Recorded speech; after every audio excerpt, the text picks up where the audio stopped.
Happy Winning Wednesday, everybody. Kristen Lloyd here. I wanted to pop in and talk to you guys a little bit about pre-surgery eating. Prior to my surgery, my surgeons had me do less than 40 grams of carbs per day.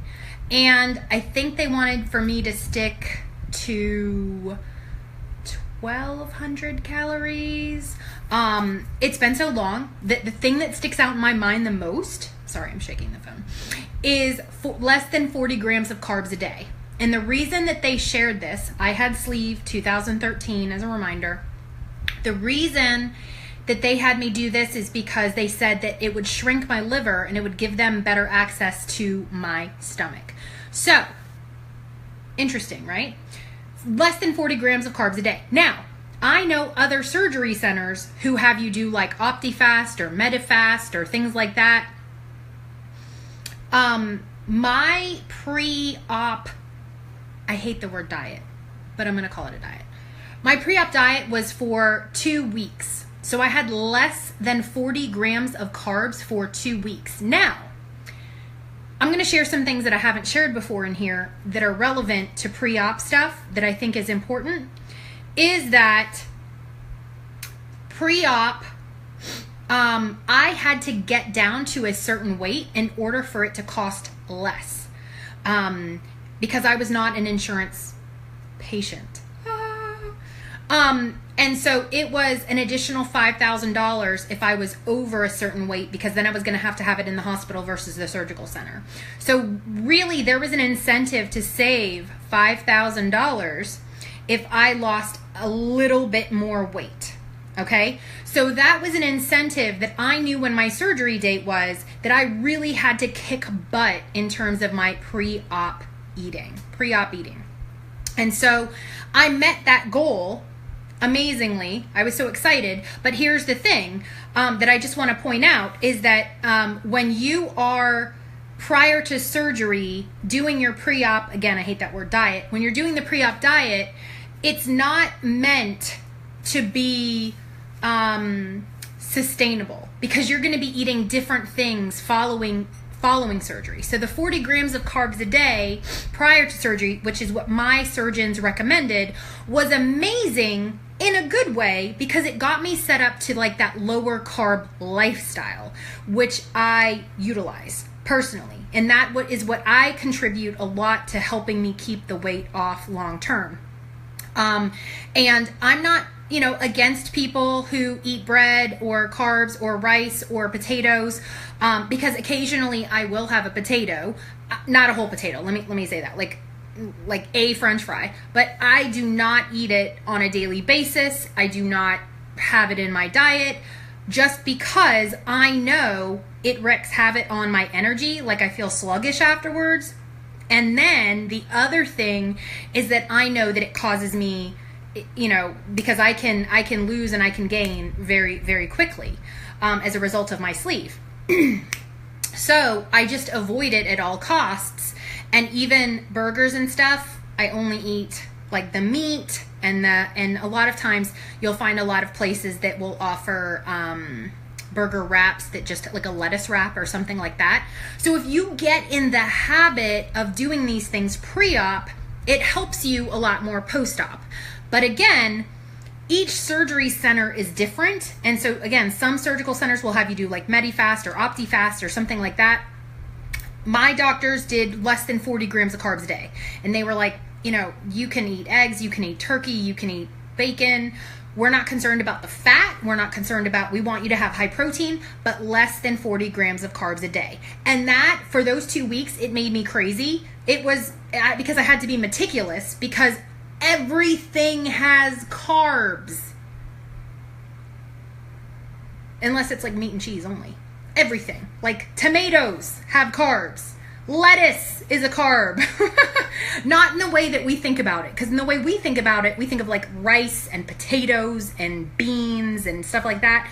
So for me, for pre-op, I had to reduce the carbs like wholeheartedly. Like, I was even looking at the mustard container in terms of carbs, because that was strict. Less than 40 grams of carbs a day. My computer turned off. Okay, so the reason I'm telling you this is because the more that you get into a habit of, let's say, low carb eating, 40 grams is drastic, let me just tell you. But if you can stick to under 80 or close to 60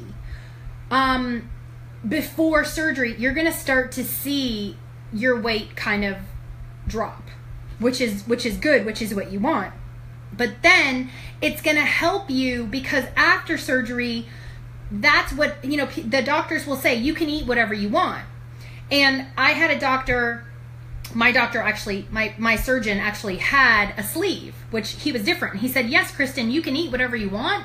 And he said, but you have to be careful because if you're eating stuff that's not nutritionally sound, your body's not going to get the nutrients. You're not going to feel good. Because now, after surgery, we're affected a lot more nutritionally than we were before. And so I think Connie Stapleton, in her book, Eat It Up, she talks about one of her patients saying that he ate hot dogs after surgery. And he was like, well, yeah, my doctor said I could eat whatever I wanted. And she was like, because it's not nutritionally sound. It's not really good for you. What is it? Because I only get 1,200 calories a day now. So you're limiting yourself. And yeah, there's protein, but it's not really good protein that you're getting. So this is where the mindset comes in terms of us shifting the mindset from before surgery and after surgery, because we've got to look at what we're eating. So I wanted to pop in here and talk to you about starting, because I've seen a bunch of people pop in the group. Yay! I'm glad that you guys are here who are pre-op. You guys have not had surgery yet. So I wanted to talk a little bit about pre-op eating so that you guys can kind of get in the groove of post-op eating. Post-op eating is going to be a little different in that the first week is liquids, and then the second week is pureed, and the third week is soft foods. But again, even that is different from surgical center to surgical center, because my surgical center had me on liquids for a week. And I have clients in my therapy practice who have a surgeon that has them on liquids for 3 days. 3 days. So you want to follow your surgeon's recommendations, but I'm here to tell you that they do differ. And so you've got to do what they're recommending because they're the doctor. They're liable for you, right? So I followed my doctor's recommendations of liquids for 1 week, and then I followed pureed for another week, and maybe it was 2. I'd have to go back and look at my information. But post-op, that first month, your stomach is healing and you're adjusting.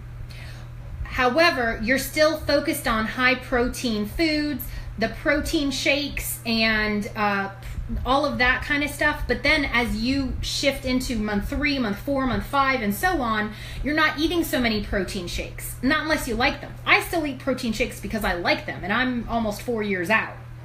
I like them. I have clients and I have friends and colleagues that hate protein shakes. They won't touch protein shakes.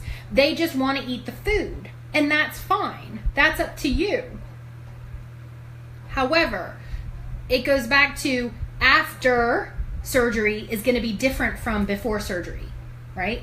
Because your stages in terms of your stomach healing is going to throw you off. It's like brand new. You're going to start from scratch all over.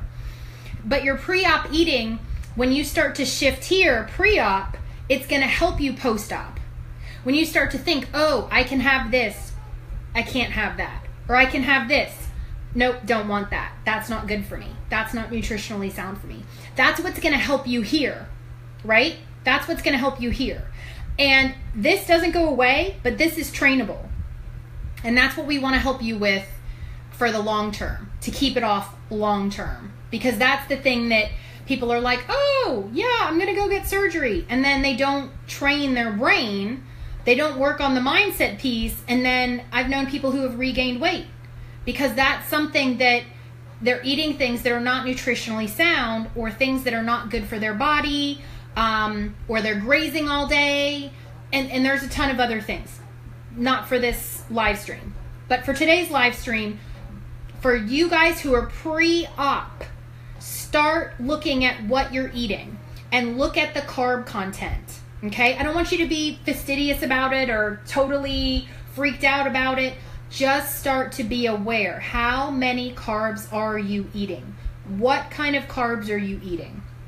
Right? Because after surgery, the carbs that you want to eat are like the broccoli, the asparagus, the cauliflower, even carrots, which are a little more high in carb, are fine.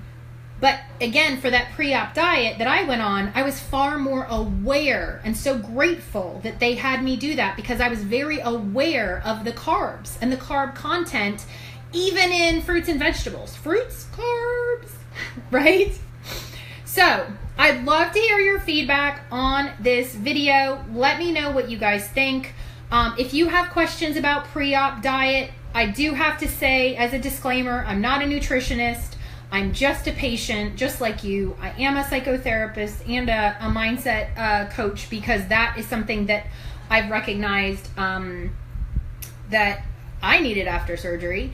And that's what I'm here to answer questions on. So if you guys have questions, I'm happy to answer them about pre-op. The most important thing is that you follow your surgeon's recommendations to know that they're all different. But my focus for today is just start to look at the carbs. Start to look at the carbs that you're eating. Don't get overwhelmed by it. Just start to be aware of it. And start to be aware of the nutritional content in the foods that you're eating. And I hope that this helps you and supports you, because again, after surgery, lifestyle is going to be different. So thank you guys for watching, and give me some feedback. Let me know what you think in the comments below, and I'll see you next time. Winning and Wisdom Wednesday. Okay, bye.